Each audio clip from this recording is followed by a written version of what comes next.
আমি আজকে মহান আল্লাহর কাছে শুকরিয়া আদায় করছি। গত 16 বছর এই মামলায় আমরা আইনজীবীরা বিভিন্ন আদালতে, বকশীবাজার অস্থায়ী আদালতে, জেলখানার বিশেষ আদালতে এবং সর্বশেষ এই আদালতে আমরা আইনি সংগ্রাম আমরা পরিচালনা করেছি।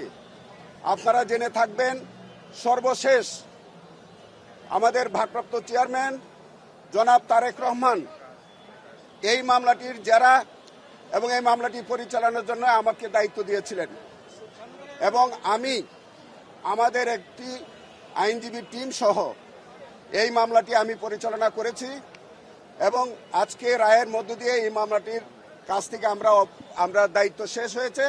সেই কারণে আমি প্রথমে আমার ভারপ্রাপ্ত চেয়ারম্যান জনাব তারেক রহমানের কাছে কৃতজ্ঞতা প্রকাশ করছি। আমরা এই মামলার মধ্যে আইনি পরিচালনার মধ্যে যারা যারা আমরা ছিলাম, আপনাদের সামনে তাদের নামগুলি প্রকাশ করা দরকার। আমি বলছি, সবটাই বলছি।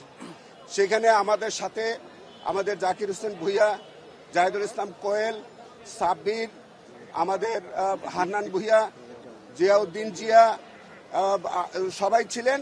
আমাদের এই মামলার মধ্যে যারা মনিটর করতেন, যারা আমাদেরকে করতেন, এর মধ্যে আমাদের জনাব মাসুদ আহমেদ তালুকদার, জনাব কায়সার কামাল, জনাব আহমেদ আজম, তারা সবাই এই কেসটি, তারা সিনিয়র আইনজীবী হিসেবে তারা আমাদেরকে মনিটর করতেন।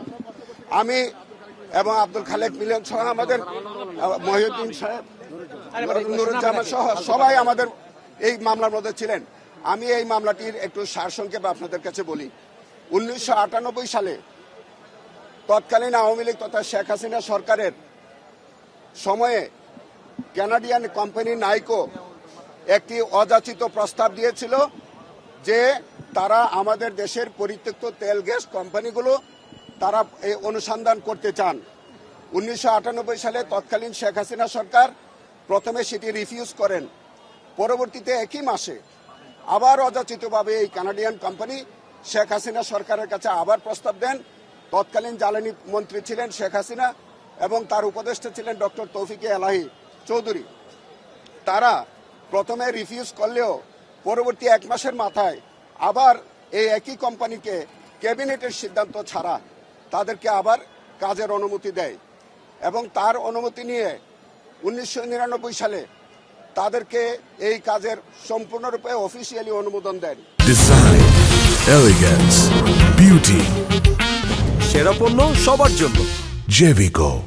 1999 সালের 23 আগস্ট 1999 সালে তারা প্রথমে সিদ্ধান্ত নিল শেখ হাসিনা সরকার যে তারা একটা মেমোরেন্ডাম অফ আন্ডারস্ট্যান্ডিং করবে, কিন্তু মেমোরেন্ডাম অফ আন্ডারস্ট্যান্ডিং তারা পরবর্তীতে তারা করলেন না করে সেখান থেকে সরে এসে তারা একটা ফ্রেমওয়ার্ক অফ আন্ডারস্ট্যান্ডিং করলেন। এই ফ্রেমওয়ার্ক অফ আন্ডারস্ট্যান্ডিং হচ্ছে এটা জয়েন্ট ভেঞ্চার এগ্রিমেন্টের একটি ভিন্ন রূপ, এটা একটা চূড়ান্ত এগ্রিমেন্ট। সেইখানে বলা হলো যে এফইউতে বলা হলো যে তারা একটা জয়েন্ট স্টাডি বা যৌথ সমীক্ষা পরিচালনা করবেন, সেই সমীক্ষার পরে তারা যে বিয়েটা সাইন করবেন। এবং শেখ হাসিনা সরকারের আমলেই তারা যৌথভাবে আমাদের দেশের একটা জিওলজিস্টের একটা এক্সপার্টাইজ কমিটি তারা কানাডার ক্যালগারিতে গেলেন। সেখানে তারা যৌথ সমীক্ষা করে এসে রিপোর্ট দিলেন।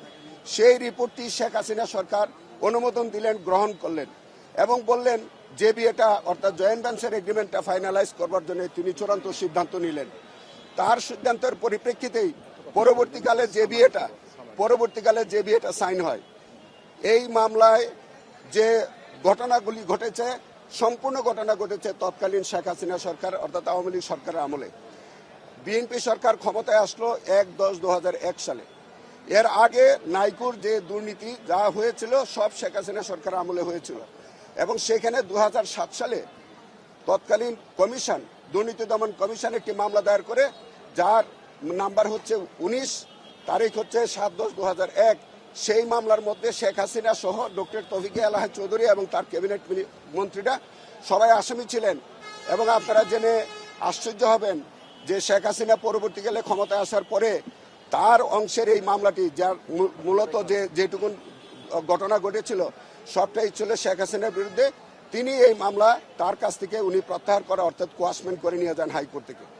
কিন্তু শুধুমাত্র ব্যালেন্স করার জন্য, কোনো অভিযোগ না থাকা সত্ত্বেও বেগম খালেদা জিয়ার বিরুদ্ধে এই মামলাটি আরেকটি কাউন্টার মামলা করা হলো শুধু ব্যালেন্স করার জন্য। সেইটি আজ আমরা দীর্ঘ সময় আমরা আইনি লড়াইয়ের মধ্য দিয়ে আমরা বলার চেষ্টা বলেছি যে এই মামলাটি শুধুমাত্র শেখ হাসিনার দুর্নীতিকে ব্যালেন্স করার জন্য, তার সমকক্ষ করার জন্য আমাদের দেশনেত্রী বেগম খালেদা জিয়া অত্যন্ত জনপ্রিয় নেত্রী, তাকে মেলাইন করার জন্য রাজনৈতিকভাবে, সামাজিকভাবে, রাষ্ট্রীয়ভাবে তাকে মেলাইন করার জন্য তাকে মিথ্যা মামলা দিয়েছে।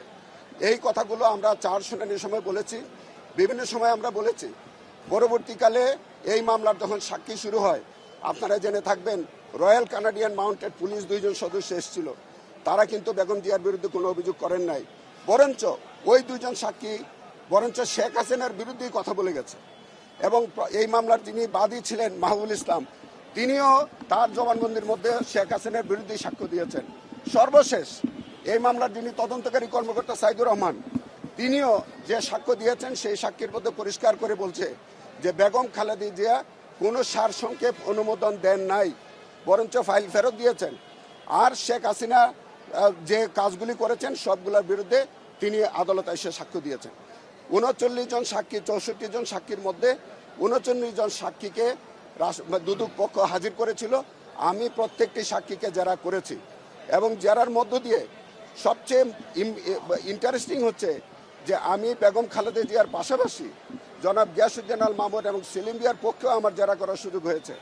সেখানে যে কনফেশনাল স্টেটমেন্ট একটা নেওয়া হয়েছিল, সেখানে দেখা যাচ্ছে যে এই কনফেশনাল স্টেটমেন্টে তার আগে পুলিশ তাদের নামে একটা 161 স্টেটমেন্ট রেকর্ড করেছে। 4 দিন পুলিশ কাস্টডিতে রেখেছে, তাকে টর্চার করেছে, তাকে রাজারবাগ হাসপাতালে তাকে ভর্তি করা হয়েছে। সেখান থেকে যখন তিনি একেবারে কথা বলতে পারতেছিলেন না, সেই সময় তার নামে একটা জবানবন্দি রেকর্ড করা হয়েছে। সেই জবানবন্দিতে আমরা পরিষ্কার করে দেখিয়েছি যে এই জবানবন্দিটা স্বেচ্ছাপ্রণোদিত ছিল না অথবা সত্য ছিল না। পাশাপাশি আমরা দেখিয়েছি এইটা যে জনাব গিয়াসউদ্দিন আল মামুন এবং জনাব সেলিম জিয়া তারা ব্যবসায়িক পার্টনার, তাদের মধ্যে অনেক অফিসিয়ালি টাকা লেনদেন হয়েছে। এইটাকে তারা ভিন্নভাবে ব্যাখ্যা দিয়ে একটা মিথ্যা অভিযোগ করেছে। এবং বেগম খালেদা জিয়ার বিরুদ্ধে এই 39 জন সাক্ষীর একজনেও বেগম খালেদা জিয়ার বিরুদ্ধে কোনো সাক্ষ্য দেন নাই, একজনেও দেন নাই। এবং এই মামলার মধ্যে গত 16 বছর বেগম খালেদা জিয়াকে অপমান অপদস্থ করবার জন্য, শুধুমাত্র রাজনৈতিকভাবে তাকে মাইনাস করবার জন্য এই মিথ্যা মামলাটা দিয়েছিল। আজকে মাননীয় আদালত আজকে রায়ের মধ্য দিয়ে বেগম খালেদা জিয়াকে খালাস দিয়েছেন, পাশাপাশি অন্য সকল আসামিকেও খালাস দিয়েছেন। তার মধ্য দিয়ে আমরা এই মামলার মধ্যে দীর্ঘ আইনি সংগ্রামের পরে আমরা আইনগতভাবে আমরা সফল হয়েছি, আমরা ন্যায় বিচার পেয়েছি। আমরা মাননীয় আদালতের কাছে কৃতজ্ঞতা প্রকাশ করেছি, মহান আল্লাহ রাব্বুল আলামিনের কাছে আমরা কৃতজ্ঞতা প্রকাশ করি, দেশবাসীর কাছে আমরা কৃতজ্ঞতা প্রকাশ করছি। বেগম খালেদা জিয়াকে যেভাবে হয়রানি করা হয়েছে, আমরা রাষ্ট্রীয়ভাবে তাকে যাতে ক্ষতিপূরণ দেওয়া হয় এবং তাকে এইটা আইনগতভাবে কিন্তু তাকে যে এই যে হয়রানি করা হয়েছে সেইটির ক্ষতিপূরণ দেওয়ার আইনগত সুযোগ আছে। আমরা দাবি জানাতে চাই রাষ্ট্রের কাছে যে তাকে উপযুক্ত ক্ষতিপূরণ দিয়ে তাকে সম্মানিত করবার জন্যে এবং রাষ্ট্রীয়ভাবে এই যে দুর্নীতি দমন কমিশন তৎকালীন দুর্নীতি দমন কমিশন যে এই যে মিথ্যা মামলা দিয়ে তাকে যে রাজনৈতিকভাবে হয়রানি করেছে, সেইটির জন্য তৎকালীন কমিশনের যারা কর্মকর্তা ছিলেন তাদেরকেও বিচারের আওতায় এনে উপযুক্ত শাস্তি দেওয়ার জন্য আমি জোর দাবি জানাচ্ছি। আপনাদের অনেক অনেক ধন্যবাদ। আদালত আজকে যে পর্যবেক্ষণ দিয়েছে তিনি বলছেন পরিষ্কার করে যে বেগম খালেদা জিয়ার বিরুদ্ধে কোনো সাক্ষ্য পাওয়া যায়নি। আদালত